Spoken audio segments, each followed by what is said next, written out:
Hello guys, welcome and welcome back to my YouTube channel.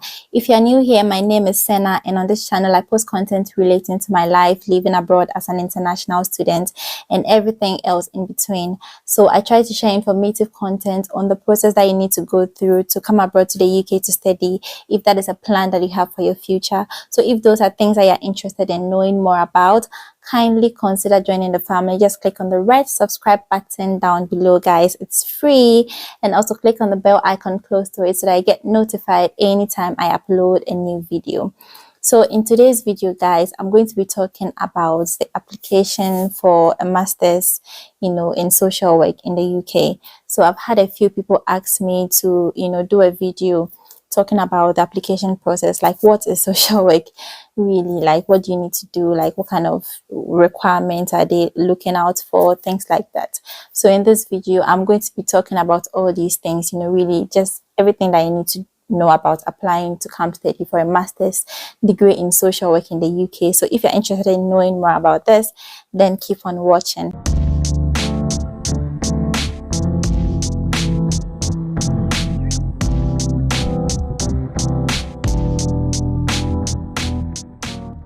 Okay guys, so as usual, I've got my notes here. I'm going to be referring to it from time to time.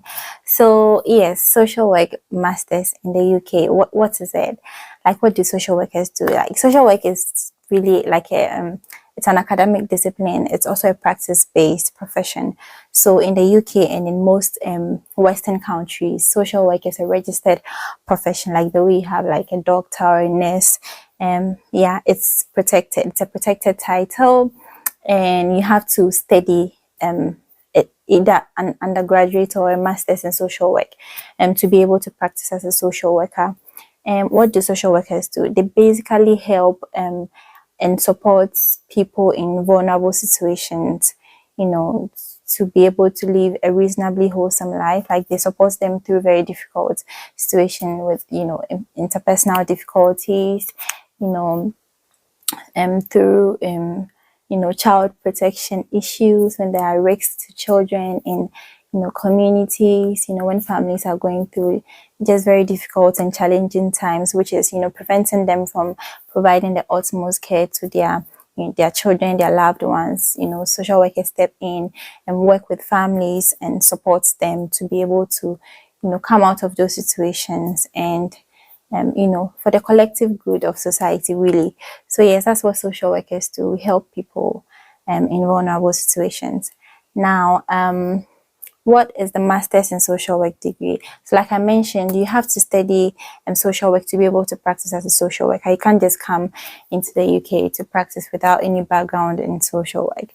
So the master's is one of the routes that you can take to become a social worker. There are other routes as well, but for international students, the available ones to us is to come and study either a master's or an undergraduate. In this video, I am talking about the master's because that's what I'm doing. So the master's program is for 2 years. You come in, you do your course. Once you are done, you can register with Social Work England, and then you can get employment in either local authorities or voluntary organizations. So there are so many areas that you can be based. You can be working with either children or adults, or in mental health. You can be based in hospitals. You can work with the NHS, or you can work with the local authority. You can work in voluntary organizations, like I've mentioned. So many areas you can work in. Mental health, so many areas, like the opportunities are endless, really. So that's, basically what social work is. Now, to the master's in social work is open to people from like various backgrounds. I've had people, ask me, how I was able to get into a master's course when I did not have a background in social work. The master's, that's what the master's program is there for, to give people from various backgrounds opportunity to come in to study. So if you studied social work at a BSc level, it really doesn't make sense for you to come and do a master's, because it's basically the same thing compressed into 2 years. So if you've studied a BSc in social work in the UK, you can register to become a social worker just the same way as a master's, a degree holder can also become, a practicing social worker. So yes, the program is open for people from various fields. So if you are from accounting, education, marketing, HR, which is where I what my background is, whatever. That's what the master's, program is there for. It's open to people from various backgrounds. So yes, you're covered on that front. Okay, guys, so now let's go into the meat of the issue. What are the entry requirements? What do you need to be able to, come and study a master's in social work? So these requirements I'm going to be sharing are are the basic requirements for both most schools in the UK. So the first, I'm going to talk first about the academic requirements. So you need to have like a 2-1 or an equivalent of that. So a 2-1 is like a second class upper and above if you're maybe from Ghana or most West African countries. So yes, that is the academic requirements that they need. They need you to have your certificate to be a 2.1 or better. But even if you did not get like a second class upper or more, they consider the applications on individual merit. So there are other things that you need to do that I'm going to be talking about, that they put all these things together and consider if even if you do not meet this degree requirements, are there other things that makes your application strong enough? So yes, don't be discouraged if you did not get this, and still apply. And then the next thing is for you to have experience related to social work, social care. So they need to know that you maybe worked in a voluntary capacity or even paid, but it has to be social work related. So you could have worked in a non-profit organization, you could have volunteered in a hospital, you could have volunteered with an NGO or your local church, which is what I did. So you just need to be able to show in your application that you have some kind of social work related experience, because really, like, you need this lived experience to be able to make sense, make connections to some of the things that will be talked about on the course. So it's really important. If you are planning to come in to study social work maybe next year, I'd advise that, like, from now, look for volunteer opportunities around you. Just volunteer in your church, be a mentor, a youth mentor in your church, or volunteer in hospitals, to help the nurses.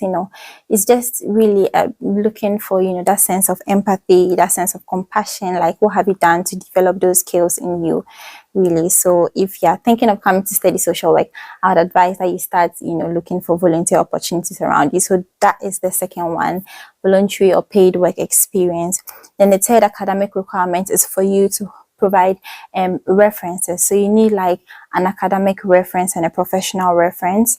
And most of the time when you're coming to study masters, they expect that maybe you might have worked before coming to apply for your masters, or even if it's no work, like I've just mentioned previously, you need to prove that you have some social work related experience. So if you volunteered in a church or an NGO or with a hospital or wherever, you can ask for reference from these people to boost your application. So you need an academic reference. You need to obtain a reference from one of your lecturers from university. So those of you who have cut off all connections from your university, you need to go back, talk to some of your lecturers, start making them know in time, to give them time as well to write a very good reference for you.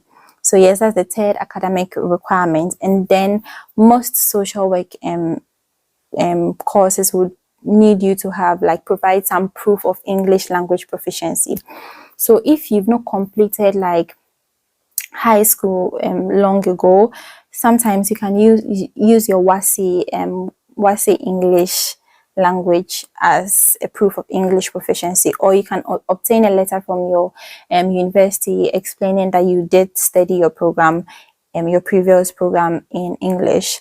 But to be honest, like, all these things are sometimes do not work. I would advise that you just take an English language proficiency test. Just the most common one that's available is the IELTS. Like, it's widely accepted in the UK. I did a video talking about how I was able to pass my IELTS in my first attempt, so I'm going to link that below. You can check it out. But guys, just take an English proficiency test and have that ready in time for your application. So that is the fourth academic requirement. And then the fifth one is for you to have like a personal statement. This is very important as well. This is where you get the opportunity to express yourself, talk about what experiences you have, like what voluntary experience you've had, like what skills did you develop in that experience, what maybe you worked in a different field before thinking of changing into social work, like what transferable skills have you developed from those ones that you can bring into the field of social work, into your profession. So yes, this is an opportunity for you to express yourself, tell them why they need to take you on, tell them why they need to accept you onto the course. Guys, if you'd like me to talk about, give you some tips on writing a good personal statement, also leave that in the comment section below, and I'll consider doing a video on that. So those are the 5 academic requirements. You need your degree needs to be a 2.1 or more. You need to have work experience. You need to provide an academic and a professional reference, or 2 references, proof of English language proficiency, the most common one being IELTS, and then a personal statement. Those are basically the 5 main, academic requirements that you need to provide to do your application. Now, for most schools, the intake for social work is in September, and then you need to apply through UCAS. UCAS is a platform where you can apply to most UK universities too. So if you want to come study for a master's, for most schools you need to apply through UCAS. But I believe that there are some schools that you can apply for directly. But if you're even going for the postgraduate diploma option, then in that case you need to apply it directly to the school. So just check the website, look at the requirements, check the italics with these ones that I've spoken about, just check that it's italics with the school, your school of choice, and check whether you need to apply through UCAS or you need to go through directly to the school to submit your application. And then once you've submitted your application, they've screened you, and they'll most likely send you an email inviting you for an interview. Sometimes the interview is in 2 stages. If you'd like me to talk about the social work interview process as well, leave it in the comment section and I would consider doing that. So yes, guys, really, once you go through all this process, they would, and you do really well and you meet their requirements, then definitely you are going to get a place on the course. So yes, really, it's that easy. You just need to have all these things in place. Like I've said, I'm making this video now in August, and if you're hoping to come in next year, September, to come study, then you can start preparing towards it, start getting some volunteer experience, start working on writing the IELTS test, the English language test that I mentioned, putting together a very strong personal statement. And I believe that there's nothing that should prevent you from getting a place on a course in the UK. So yes, guys, that's all about the social work application process. I hope this made sense. If there's anything that I said that you need me to shed more light on, don't hesitate to leave your questions in the comment section below. Also, don't hesitate to come onto my Instagram and ask me questions, and I would be sure to respond. So guys, that's all I have for you in today's video. If you've watched to this point and you're not yet subscribed, why, guys? Please consider subscribing. It's free. Just click on the red subscribe button down below, and also click on the bell icon close to it so that I get notified anytime I upload a new video. And until my next time, it's a bye for now.